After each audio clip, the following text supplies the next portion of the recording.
ખેડૂતોના હિતમાં રાજ્ય સરકારે વધુ એક મહત્વનો નિર્ણય લીધો છે। સોમવારથી ડાંગર, બાજરી, જુવાર, મકાઈ અને રાગીની ટેકાના ભાવે ખરીદી કરાશે। આ અંગેની જાહેરાત સરકાર દ્વારા કરાઈ છે। આગામી 31 જાન્યુઆરી 2026 સુધી ખરીદી કરાશે।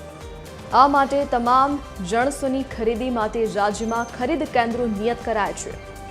ટેકાના ભાવે ખરીદી માટે અત્યાર સુધીમાં 1 લાખથી વધુ ખેડૂતોની અરજીઓ આવી છે।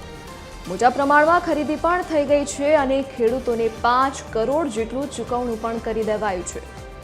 15,000 સોયાબીનની અરજીઓ પૈકી 415 જેટલા ખેડૂતો પાસેથી ખરીદી પણ થઈ ગઈ છે।